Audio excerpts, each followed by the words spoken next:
Hey everyone! Tonight we're diving into one of the most chilling and mysterious stories from the late 90s.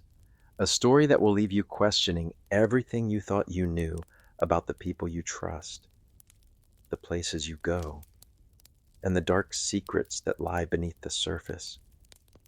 Before we dive into the story, I need to warn you, this channel is not for everyone. Only for those brave enough to uncover the dark secrets that others wish would stay hidden. If you're ready to hear truths that will make you question everything you think you know about the world around you, hit the subscribe button and turn on notifications. Let us know where you're watching from, because this story could happen anywhere in the United States. On a crisp fall morning in October 1998, 13 high school students from Springfield, Missouri, boarded the old yellow school bus for what should have been a routine field trip. The destination, a secluded nature reserve on the outskirts of the Ozarks, known for its rugged beauty and remote hiking trails. The reserve had always been a popular spot for school excursions.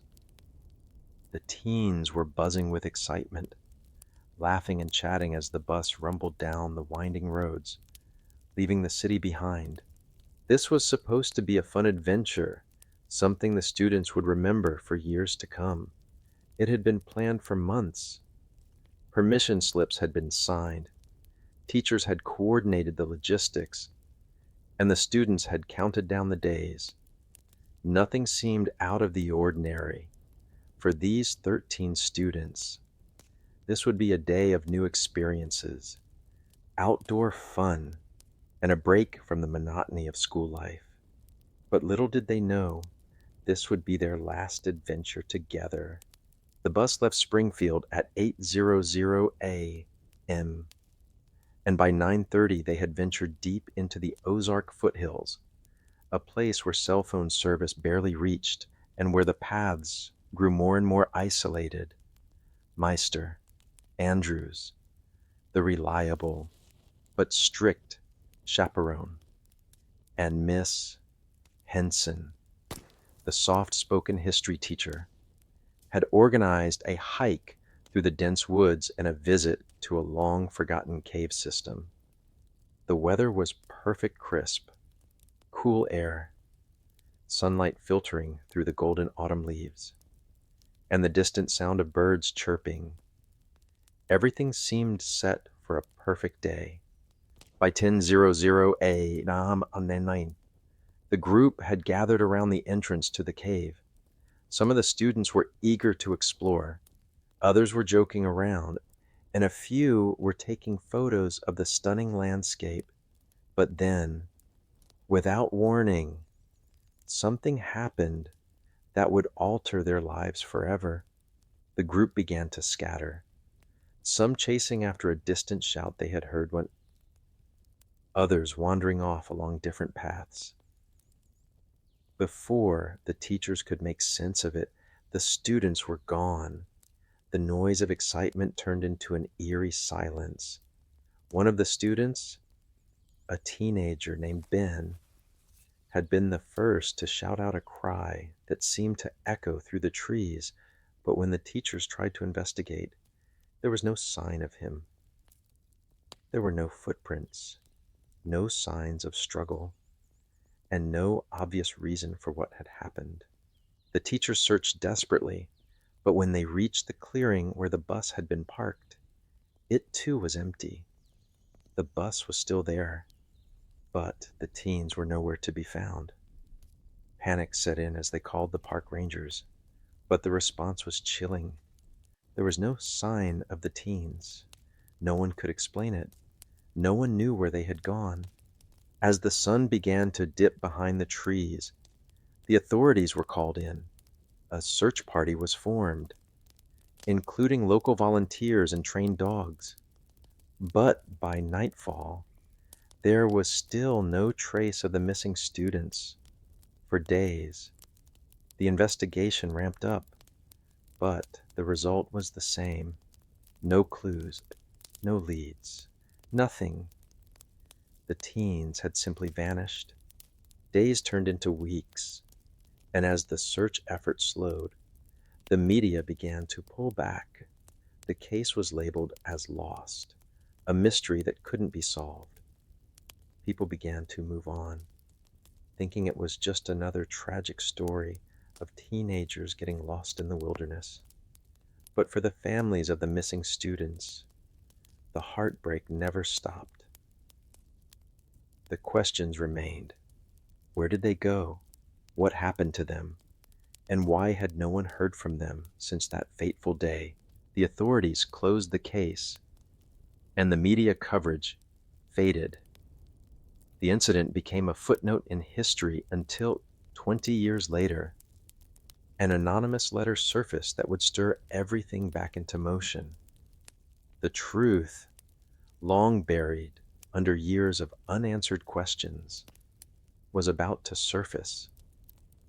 And what was uncovered would shock the nation and reveal a chilling conspiracy that no one had ever imagined. The cold case, long left in the dusty archives of Springfield's police department, had been dormant for 20 years. But that all changed the moment Detective Claire Montgomery received a strange letter that would send her deep into the past. Claire, who had recently transferred from St. Louis, had never heard of the Springfield case before. Her reputation was built on high-profile investigations, and she had assumed that this case, like so many others, would be another mystery that would fade with time. But when the letter arrived, everything changed. The envelope was old, marked with creases and yellowed edges, and it carried no return address. Inside was a single page of paper, the handwriting jagged and frantic. It read, "The answers lie in the woods. They're waiting. But be careful. Not everything is as it seems." At first, Claire dismissed it as some sort of prank, but something about it gnawed at her. The letter, with its cryptic message, felt real. And so, against her better judgment, Claire took a deeper look at the case. It didn't take long for her to realize that, despite its appearance as a cold case, there were threads still hanging loose, threads that had never been properly examined. The families of the missing teens had long given up hope, their lives slowly moving on without any answers. For some, the pain had dulled, replaced by a quiet sorrow, while others had turned their lives into crusades for justice, trying to stir the old memories and drag out the truth. But the trail had long since gone cold, and yet, as Claire sifted through the records, she discovered something unsettling. The case had never truly been closed. There were inconsistencies, small details, but they were enough to raise suspicion. Why hadn't the authorities conducted a more thorough search of the caves? Why was there no mention of a strange noise that had been reported by some of the local rangers? And most chilling of all, why was there no explanation for the strange behavior of the missing teens in the days leading up to their disappearance? By the time Claire decided to revisit the Ozarks, she had already immersed herself in the mystery. It wasn't just a case of lost teens anymore. It was something more. She didn't know exactly what it was, but she knew she couldn't let it go. Something in her gut told her that the missing teens were only a small part of a much darker story. She arrived in Springfield on a Monday morning, her mind racing with questions. The town had changed since the 90s. The population had grown. The businesses had modernized, but the air still held an eerie sense of the past. She visited the high school first, hoping to talk to the teachers who had been chaperones on the field trip that fateful day. Mr. Andrews had long retired, and Mr. Henson was now working at a nearby university. They were hesitant at first, but after some coaxing, they agreed to meet with her. I still don't understand what happened, Mr. Andrews said, his voice shaking. The kids just disappeared. We searched everywhere, and when we found nothing, I thought we were just overlooking something. Maybe it was my fault. Miss Henson, sitting next to him, spoke with more certainty. I don't think it was an accident. I've always believed there was something more to it, something we couldn't see. She hesitated before continuing, her eyes darting around the room. I've kept my suspicions to myself all these years, but now I think you need to know. There's always been something strange about that place. Something that makes me think the teens didn't just wander off. I've heard rumor stories about things that happen out there in those woods. The words were cryptic, but Claire could sense that Miss Henson knew more than she was letting on. They discussed the cave system briefly, but Claire wasn't convinced. She needed more. Why didn't you look deeper into the caves? Claire asked. They were supposed to be a key part of the trip, right? The teens were supposed to visit them. Miss Henson shifted uncomfortably. The caves were sealed off right after the incident. No one's been in there since. Claire's instincts kicked in. The caves were the key. She was certain of it, so she thanked the teachers for their time and left the school feeling more certain than ever. The next stop was the reserve itself. The Ozarks were quiet when Claire arrived, the air thick with a quiet mist that seemed to crawl along the ground. Chunch.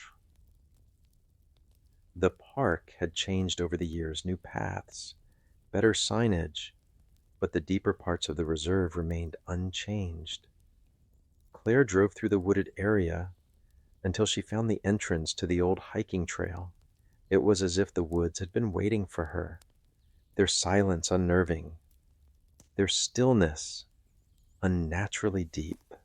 Her first stop was the visitor center, where she spoke to a young park ranger. He told her that the cave system had been closed off years ago after incidents that the management didn't want to talk about. The rangers were tight-lipped, and when Claire pressed them further, they became more distant. It was clear that they were hiding something. But what? The young ranger reluctantly pointed her to the old trailhead. You'll have to be careful. The area's off limits for a reason, Amayi, he warned. But Claire ignored his caution. She wasn't there to be careful, she was there to find answers. The air grew colder as she made her way deeper into the woods, the sounds of the forest muffled by the fog. The path twisted and turned, leading her toward the sealed cave system. She could feel the weight of the past pressing down on her, the sense that something was just out of reach, something hidden, something waiting to be uncovered. By the time she reached the entrance to the cave, Claire could hear her heart pounding in her chest. The stone walls stood silent, but she knew she was getting close to something monumental. As she stood in front of the rusted gate that sealed the entrance, the weight of the case settled on her shoulders. This was it. This was where the mystery had begun, and where, perhaps, it could finally end. Claire stood in front of the rusted gate, her breath shallow, a mix of anticipation and unease churning in her stomach. This was no longer just a missing persons case. This was a door to the unknown, a door that could unlock the answers to a mystery that had haunted Springfield for over 2 decades. The gate, though weathered and old, still held firm, its metal bars twisted and corroded with age. It had been sealed for a reason. Claire could feel it in the air, the tension that hung around the entrance, as though the very ground beneath her feet was holding its breath. She approached the gate. the hairs on her neck standing on end. The dense fog that had settled around her feet seemed to grow heavier, as if trying to keep her from venturing further. The weight of history pressed down on her as she reached out to touch the cold metal. It was as though something ancient had been waiting for this moment. And now that it had arrived, the woods were alive with a strange, subtle energy. She pulled the gate with all her strength. It creaked in protest, the sound echoing through the trees like a distant warning. After a few more attempts, she managed to pry the gate open, just enough to slip through. The darkness of the cave system beyond beckoned her, but Claire hesitated. She wasn't sure what she was expecting to find, but her instincts told her that whatever lay ahead wasn't just the remnants of a forgotten hiking trail. This place, this cave, was tied to the missing teens. She could feel it in her bones. Taking a deep breath, Claire stepped into the cave. The temperature inside was noticeably colder, the air thick with the smell of damp earth and decay. Her flashlight flickered briefly before casting long shadows across the jagged walls. She wasn't sure what she was looking for: footprints, markings, anything that might tell her what had happened all those years ago, but she felt a pull deeper into the cave, a sense of something unfinished, something she needed to uncover.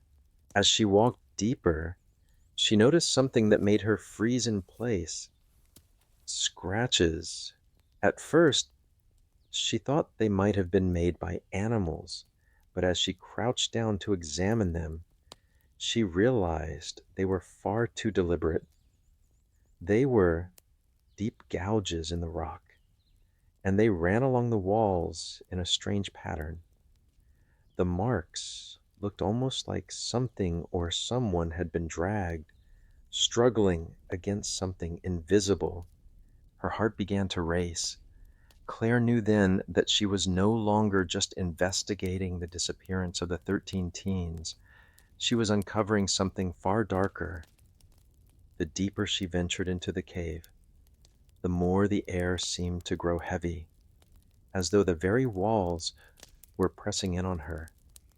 She could feel the darkness of the cave closing in, pushing her towards a truth that she wasn't sure she was ready to confront. Her flashlight illuminated something ahead, something that made her blood run cold. It was a wall, a section of the cave that had been purposefully sealed off, much like the gate at the entrance. But this wall was different. This one had markings on it, strange symbols and writing that Claire had never seen before. They were etched into the stone, their patterns complex, almost hypnotic, as if they were a language all their own. It wasn't just graffiti. It was something deliberate. Claire's breath caught in her throat. She couldn't make sense of the symbols, but they seemed to pulse with a kind of dark energy. It felt as though they were warning her, urging her to turn back, to leave the cave before it was too late. But Claire was past the point of turning back. She had come this far. There was something buried here, something she needed to understand. Suddenly, the silence of the cave was shattered by a distant sound.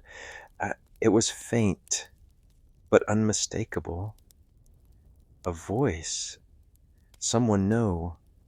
Something was calling out to her from deeper within the cave. The hairs on her neck stood on end as she strained to hear. The voice was soft, almost muffled, but the words were clear. "You shouldn't be here." Claire's heart skipped a beat.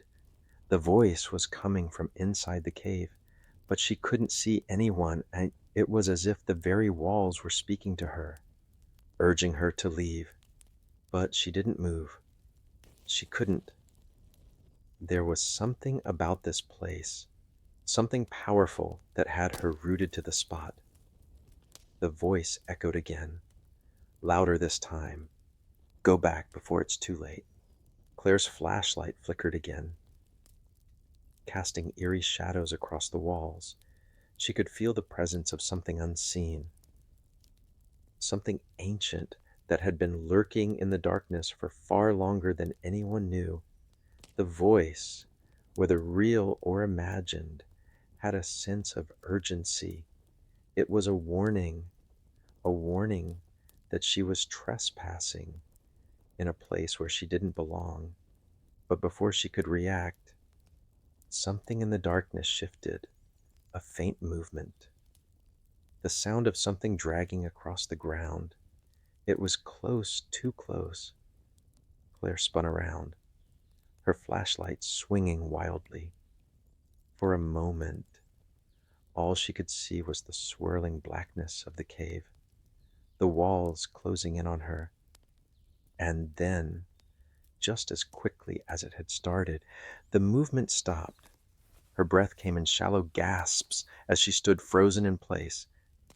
The voice, the sounds, the symbols, that they were all connected. But how? Why was the cave sealed off? And why had no one ever mentioned the strange markings or the voice? The pieces were beginning to fit together, but Claire was no closer to understanding what was happening. She knew that something was hiding in the cave, something that had been there long before the teens disappeared, and it was waiting for her to uncover the truth.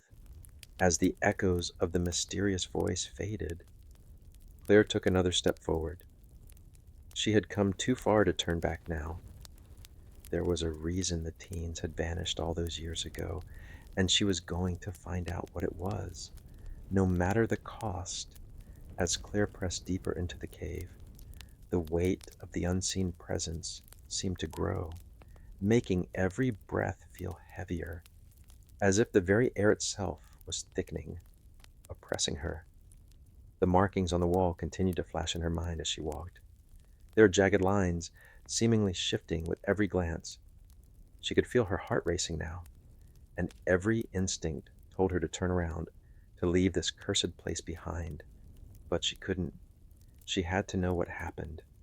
She had to unravel the mystery for herself and for the families who had suffered in silence for so many years. The further she ventured into the depths of the cave, the more she began to notice strange, small objects scattered around the ground. They were pieces of clothing fragments, really worn and faded by time. A torn piece of a jacket, a pair of boots with worn soles, a few items that seemed to belong to the teens, and yet their presence here made no sense. They were not discarded carelessly, but placed there, almost as if someone or something had left them as part of a ritual. Claire crouched down, carefully inspecting the fabric. The jacket had a familiar logo on it. It was the same one worn by one of the missing teens, Sarah Mitchell. Her heart skipped a beat. This was no accident. These items had been left intentionally. The cave, with its sealed-off walls, its ominous symbols, and the strange voice, was more than just a hiding place. It was part of something much larger. She could feel it now. Deep in her gut, the realization that the disappearance of these teens was not just some tragic incident. They had been brought here for a reason, and that reason was buried beneath layers of history, of dark secrets long hidden. As she examined the ground more closely, Claire noticed something else, an area where the dirt and stone had been disturbed. The soil was freshly broken, as though something or someone had recently dug there. She knelt, her fingers brushing the earth, and pulled away a handful of dirt, revealing a wooden box. It was small, old, and worn, but not completely decayed. Her breath quickened as she lifted it from the ground, her hands trembling slightly. The box was locked, but she didn't need to open it. The mere fact that it had been buried here meant it held something important, something that could change everything. She pulled at the latch, and the box creaked open. Inside, Claire found a collection of old photographs, all of them yellowed with age, their edges curling. The images were of the missing teens smiling, laughing, their faces full of life. But the last photo in the box was different. It was a picture of Sarah Mitchell, the same teen whose jacket she had just found. But in this photo, Sarah was not alone. She was standing with a man, his face obscured, but there was something chilling about the way he was positioned next to her. It was as if he was watching her, controlling her every move. The photo was blurry, as if taken in a hurry, but the tension in the image was undeniable. There was something wrong with this picture. The presence of the man, the way he loomed over her, sent a shiver down Claire's spine. Then, Claire noticed something even more unsettling. The back of the photo was marked with a series of symbols identical to the ones she had seen on the cave wall. It was clear now that this was no ordinary photograph. It had been taken on purpose, and the markings weren't just decorative. They were part of a message meant for someone, and the symbols were the key to unlocking it. But who had left this box here, and why? The realization hit Claire like a wave crashing over her. Whoever had taken these photos, whoever had left the jacket and the other personal items, was still out there, and they were watching. The truth that had been hidden for so long was now within her reach. But it came at a cost. The more she uncovered, the more dangerous it became. Someone didn't want these secrets to be revealed. Suddenly, Claire heard it again.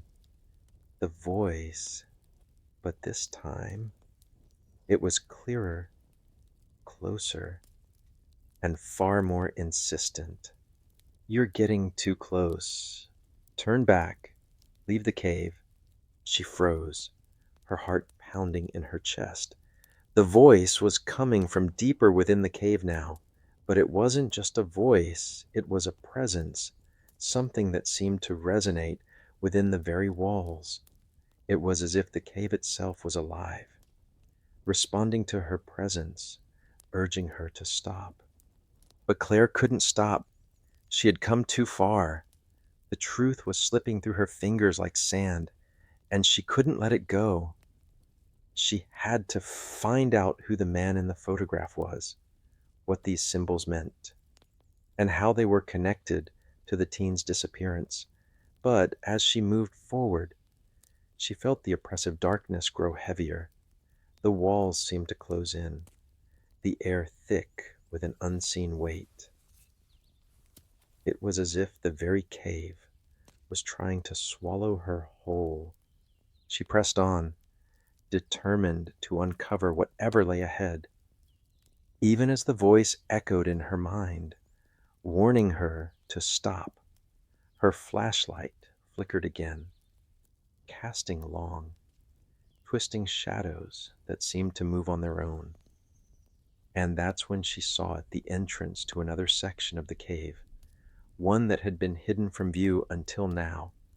The door, if you could even call it that, was old, covered in moss and vines, blending seamlessly into the surrounding rock. But it wasn't natural. Claire could see that now. The stone around the door was different, smoother, as though it had been shaped deliberately. This wasn't a natural formation of the cave. It was a hidden doorway. Taking a deep breath, Claire pushed through the vines and placed her hand on the stone. The moment she touched it, the door creaked open, revealing what lay behind it, and what she found on the other side would change everything. As the door slowly creaked open, the stale air from beyond hit Claire like a wave, cold and damp, laced with a faint, metallic scent. The space around the other side was shrouded in near complete darkness, the beam from her flashlight barely piercing the heavy shadows. She stepped cautiously through the doorway, her heart pounding louder with each step. The ground beneath her feet shifted, and as she moved forward, Claire could hear the faintest echo of her footsteps, like a distant memory. The space was vast, much larger than she had expected. The walls, now smooth and almost polished, were covered with strange etchings, lines, and curves, symbols that seemed to pulse with an eerie energy. As Claire moved deeper into the chamber, the unease that had been building within her all this time intensified. This was no natural cave. It was something else entirely. This place, hidden beneath the Ozarks, felt ancient, unnaturally so. She swept the beam of her flashlight around, her gaze landing on something that made her stop dead in her tracks.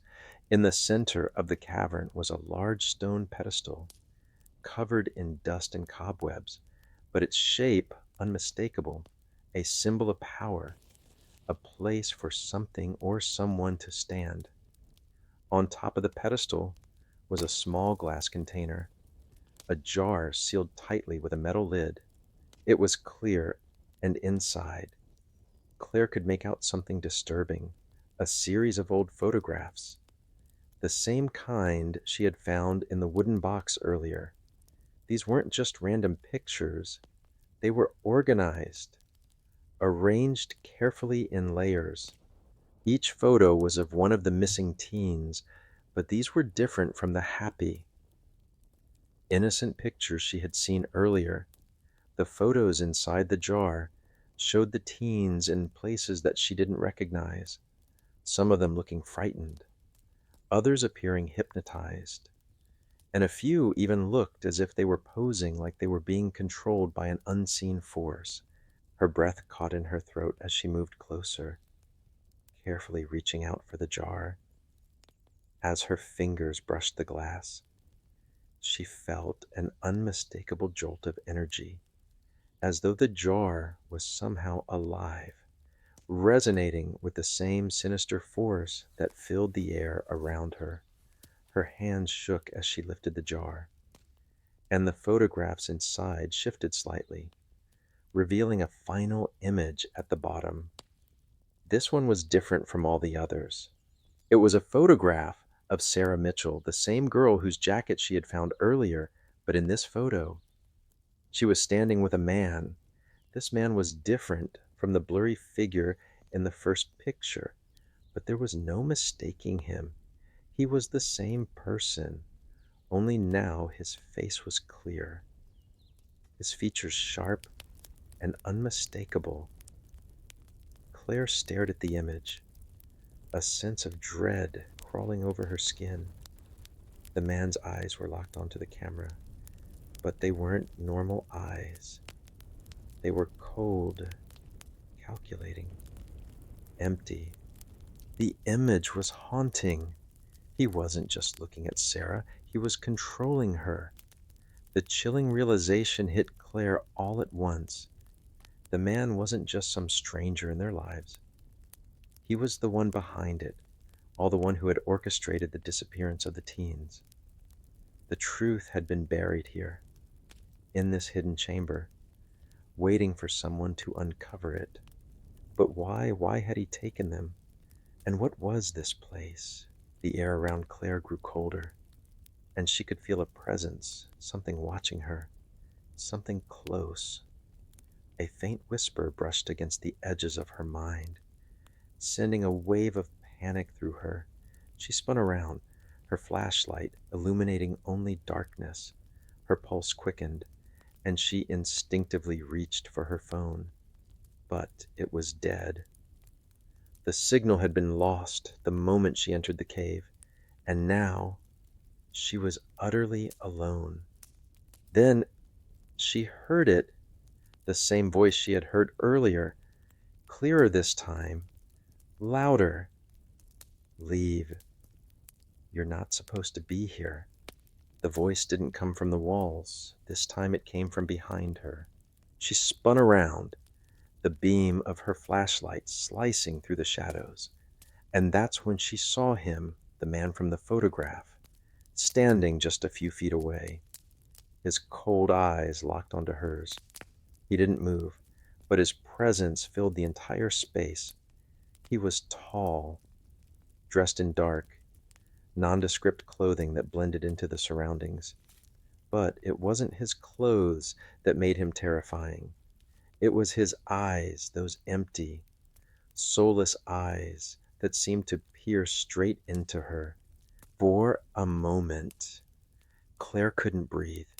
The air was thick with tension, and she felt as though she had walked into something far more dangerous than she had anticipated. The man remained silent, his gaze never wavering. "Who are you?" Claire asked, her voice barely above a whisper, her mind racing for answers. The man didn't speak, and he didn't have to. His presence, his very being, said everything. He was the key to everything, the reason for the disappearances, the reason for the symbols in the cave, and the reason this place had been hidden for so long. He took a slow step forward, and Claire instinctively backed away. Every cell in her body screamed for her to run, but her feet felt like they were cemented to the ground. "You've come too far," he said, his voice low and smooth, like a serpent's whisper. "This is a place of power, a place of control, and now that you know, you can never leave." The words struck Claire like a physical blow. Fear washed over her. But there was something else. Too, something darker. She wasn't just facing a man. She was facing something far older, something that had been operating in the shadows for years. The man took another step forward, and Claire's mind raced. She had no way out, no way to escape the truth that was now coming for her. And that's when she realized it wasn't just the teens who had been taken. It was everyone who had ever gotten too close. The man was a part of something larger, something that reached far beyond Springfield, beyond the Ozarks. This was no ordinary criminal. This was a part of something much more insidious.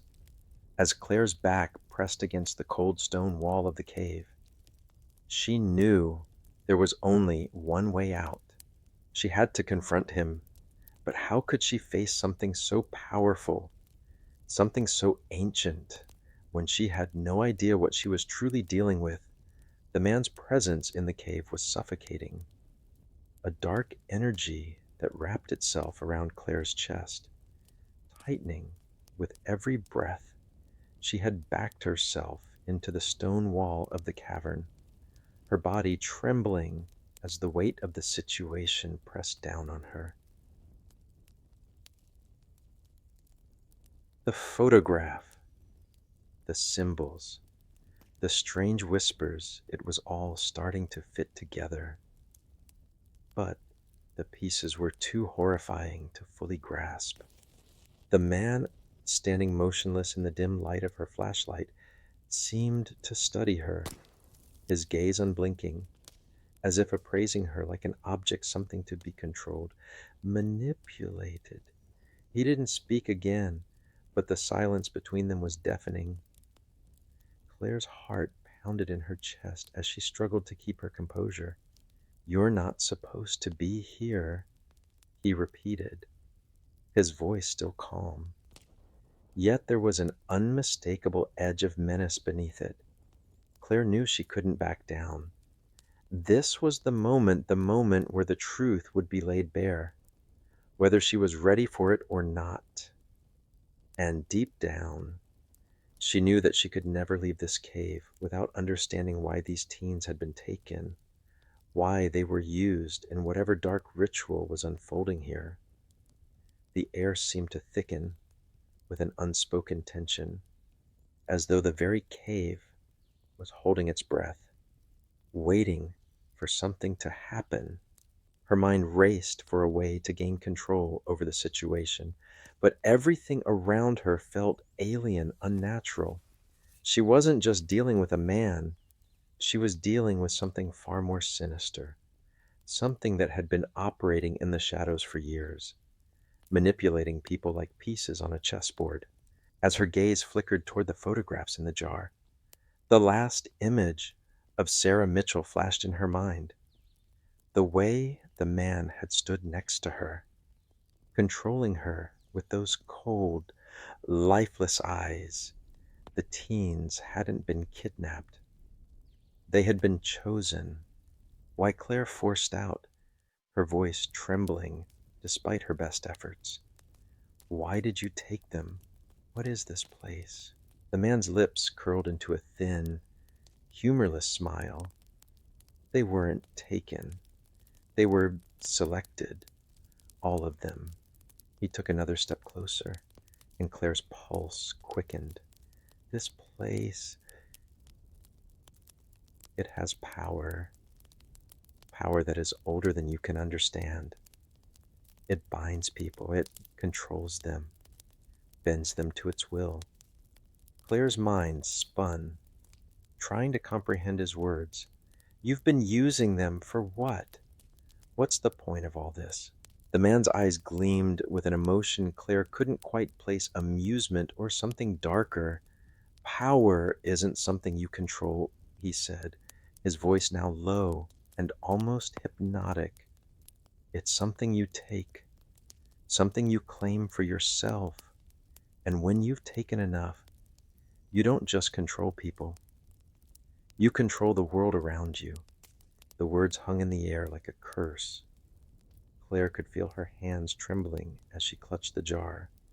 The photographs, still visible inside.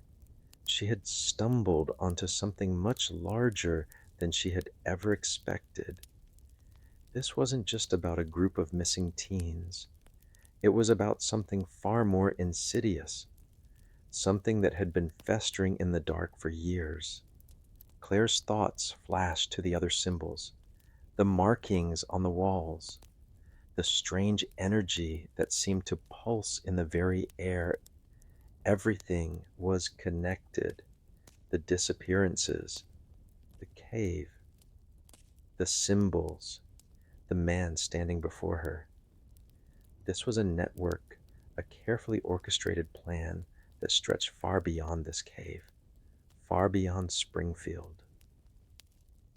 The teens had been a part of something bigger, something monstrous, and Claire had found herself caught in the middle of it all. Her breath quickened. She needed to act, but her body felt frozen in place. "What are you?" she finally asked, her voice barely above a whisper. The man's smile widened, and his cold, emotionless gaze never left her. "I am what you would call a facilitator," he said, his voice dripping with disdain. "I bring the power, I deliver the gift, and I ensure that the chosen remain obedient." Claire's chest tightened as he spoke. The chosen, the teens, the ones who had vanished so many years ago, they hadn't just been victims.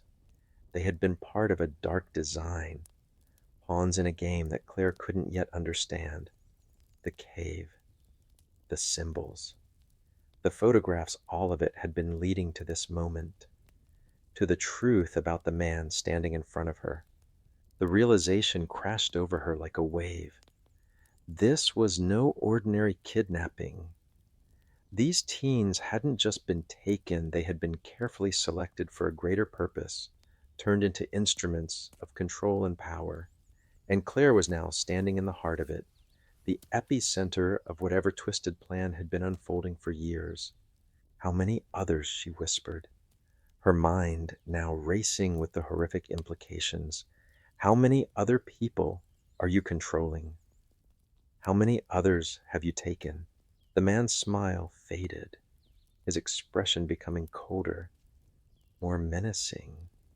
You're asking the wrong questions, he said, his voice low, the threat palpable in the silence. The real question is whether you want to be part of the game, or whether you want to be its next piece. His words hit Claire like a physical blow. She understood now. She wasn't just a witness to this power. She was becoming part of it, drawn into a web that had been spun long before her arrival. She was being tested, just like the missing teens, just like those who had been part of the system before. But she wouldn't go quietly. She couldn't, not now. With renewed determination, Claire took a deep breath, her fingers still gripping the jar. There was no turning back.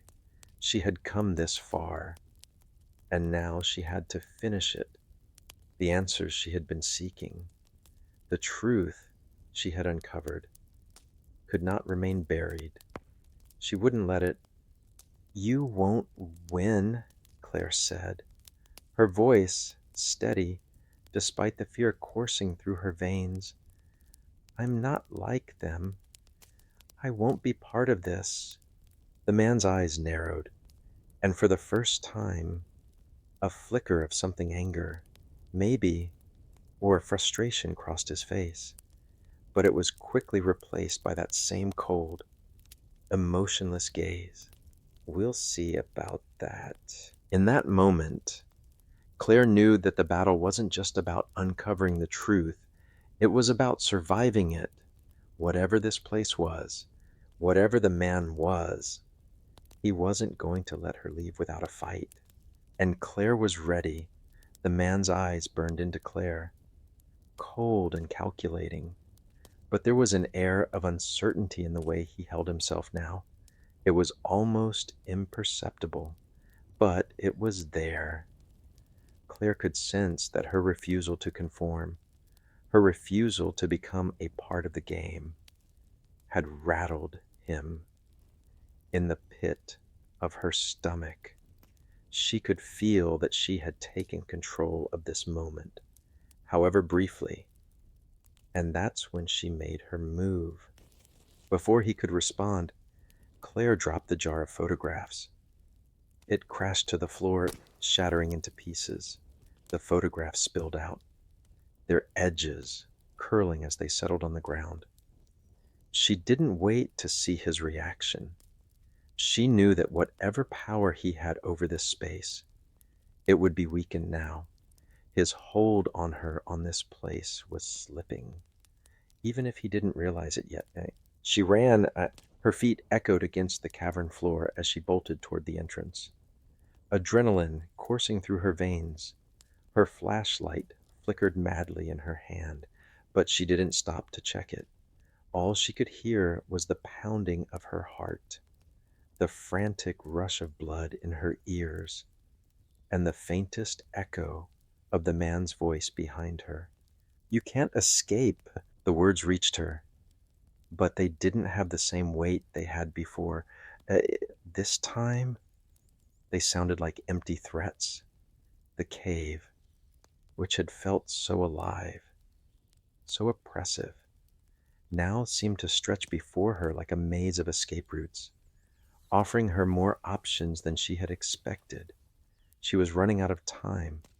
She could feel the darkness closing in, but Claire refused to stop. She didn't know how long she ran, weaving through tunnels and turning sharp corners, but each step felt like she was escaping something far darker than any criminal she had ever pursued. The man's power, his control over this place. was unraveling. Claire could sense it, like the final threads of a spider's web snapping under the weight of her determination. Finally, she reached the mouth of the cave, the entrance she had come through. The rusted gate was still there, slightly ajar from when she had entered. She didn't stop to think. She pushed through, not caring that she might alert the man to her escape. She didn't need to be quiet now. She needed to leave, and fast. As Claire ran into the forest, the dense fog hanging low over the ground, she felt a strange mix of relief and dread. The air was thick with the sound of her breath. But there was a strange stillness around her now, an unnatural silence that seemed to follow her, as though the cave itself was still alive, still watching her every move. She didn't know what she was running from anymore. Was it the man, the cave, or something else entirely? Something much older. All she knew was that she had to get out of this place, away from the darkness that had nearly swallowed her whole. With every step she took, she felt further from the cave, and yet she couldn't shake the sense that she wasn't truly free. The game wasn't over. Not yet. By the time Claire reached her car, parked just outside the reserve, she was trembling. Her hands shook as she fumbled for the keys, her mind reeling from everything she had seen, the symbols, the photographs, the man he was part of, something much larger, something connected to a network of power that extended far beyond the Ozarks. The teens, the ones who had disappeared so long ago, had been victims of a much darker plan, and Claire had only uncovered the surface. She slammed the car door shut and started the engine, her mind already racing through the next steps. She needed to go back, to dig deeper. She couldn't let this story die here, not with so many unanswered questions still hanging in the air. The missing teens weren't just victims. They were part of something bigger, something global. As Claire drove away, the fog started to lift, and the forest behind her faded into the distance. But she couldn't shake the feeling that the man hadn't let her go, that the darkness she had uncovered wasn't just confined to the caves of the Ozarks. No, it was everywhere, and she would need to prepare herself for what was coming next. The truth she had uncovered was only the beginning. It had shattered everything she thought she knew about the world, about power, control, and the things that lurked in the shadows. But there was more to uncover. There had to be. And Claire wasn't going to stop until she had it all. Later that night, back in her hotel room, Claire sat at the small desk, the jar of photographs still on her mind. She spread out the images, her fingers brushing over them as her eyes scanned the faces of the teens, some of them smiling, others looking distant. But all of them had one thing in common. They were all chosen for something. And that man, the facilitator, as he had called himself, had a plan. The teens had been pawns in it, just as she had been. Claire shuddered at the thought. Her phone buzzed, pulling her from her thoughts. She stared at the screen. It was a message from an anonymous number. You've uncovered the surface, but the truth is buried deeper than you think. You can't escape the game. No one can. Her heart sank as she read the message. Claire had thought she was free, but the game wasn't over. It was just beginning. She stood up, pacing around the room. The man had made it clear that she was part of something bigger now, something that would follow her wherever she went. She wasn't just going to expose the truth. She was going to have to survive it. And that, Claire knew, was going to be her hardest fight. The night dragged on, the weight of Claire's discovery settling heavily on her shoulders. The photos, the symbols, the cryptic warning. Every part of the mystery she had uncovered felt like it was closing in on her, as though the walls around her were slowly moving inward. Claire sat by the window, staring out into the quiet darkness of the parking lot. But her mind was far from calm. She was no longer just a detective trying to solve a case. She had become part of it, a part of the game that she couldn't walk away from, no matter how much she wanted to. The message from the anonymous number kept replaying in her mind, echoing in her thoughts. You can't escape the game. No one can. It was a chilling reminder that she wasn't just dealing with a criminal or a mastermind. She was dealing with a network, an underground force with the power to control, manipulate, and disappear people without leaving a trace. And Claire had been drawn into it, and whether she liked it or not, she thought back to the man in the cave, the facilitator, the way he had spoken so calmly, as if he had been anticipating her every question. It was clear now that he wasn't just some lone figure. He was part of something much larger, something far more dangerous. But who else was involved? And how deep did this go? The more Claire thought about it, the more she realized she couldn't just expose the truth and walk away. The game was far more complex than she had imagined. And now, it was personal.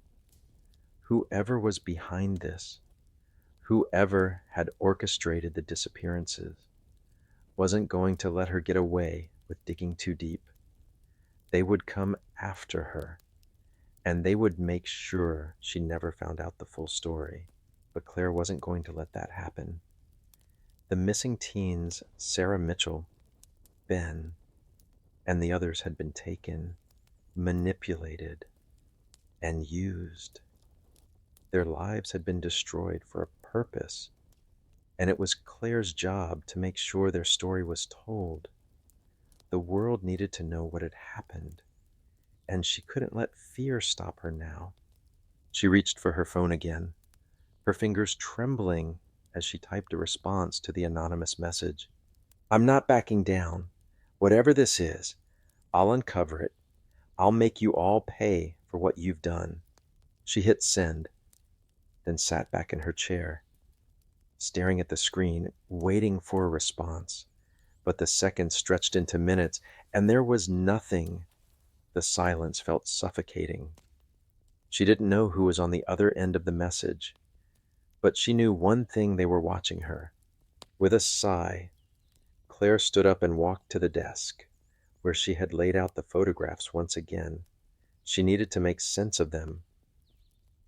The faces of the missing teens stared up at her, frozen in time. But it wasn't just their faces that told the story. It was the context of their disappearance, the strange symbols, the eerie photos, the man's cryptic words. All of it pointed to something darker than she could have ever imagined. Claire knew she couldn't solve this alone. She needed help, someone she could trust. And that's when it hit her. Her old partner, Detective Mark Davies. He had retired a few years ago, but he was still in town, living quietly. Mark was one of the few people Claire trusted completely, someone who had always been by her side through the toughest cases. If anyone could help her make sense of what she had uncovered, it was him. She grabbed her coat and made her way to the car, the cold air hitting her face as she stepped outside. The drive to Mark's house felt like a blur, her thoughts still racing. What had started as a missing persons case had become something far bigger than she had ever anticipated. She had no idea what she was up against, But she was sure of one thing: if she was going to survive this night, she couldn't do it alone. When Claire arrived at Mark's house, she didn't hesitate. She knocked firmly on the door, her breath visible in the cold night air. It was late, but she knew he'd be up. She needed answers, and she needed them now. Mark answered the door, his tired eyes softening when he saw her. "Claire," he said, surprised. "What's going on? It's late." "I need your help," she said, urgency in her voice. "It's about the Ozarks case. You were right. There's more to it than we thought. A lot more." Mark's expression shifted, his tired demeanor suddenly serious. He motioned for her to come inside. "Tell me everything." The next few hours were spent poring over the details, the photographs, the symbols, the strange cave. Claire recounted everything she had experienced in the cave, including the man and the warning. Mark listened intently, his brow furrowing with each new detail. By the time she finished, Mark was silent, deep in thought. "Claire, this is beyond anything I could have imagined." He finally said, "This isn't just a missing persons case. This is something much larger. Whoever is behind this isn't just targeting individuals. They're creating something, a network, an organization, and it's all connected." Claire nodded. "I know, but who are they? What are they really after?" Mark shook his head. "I don't have all the answers, but I've seen things in my time on the force that don't add up. There are rumors, whispers about groups, shadow organizations operating in the dark. They control people, manipulate them, disappear them without a trace. But no one ever talks about it, not publicly. It's too dangerous." Claire's heart sank. So this isn't the first time something like this has happened. Mark's gaze was steady. "No, and it won't be the last unless someone exposes it. But this is more than just a few missing people. Whoever is behind this has resources. They have power." Claire felt a chill run through her. She wasn't just up against a criminal. She was up against an organized force, something with the ability to disappear people at will. It was bigger than anything she had faced before, but she wasn't going to back down. "We need to go public with this," Claire said. "We need to make them afraid." Yeah. Mark looked at her, his eyes filled with both concern and respect. "We can't do this alone. We'll need backup, and we'll need to be smart about it. They're watching, Claire, and they'll come after anyone who tries to expose them." Claire knew he was right, but she also knew that she couldn't stop now. She had come too far. She owed it to the missing teens and to herself to finish what she had started. The game was no longer just a mystery. It was a fight for survival.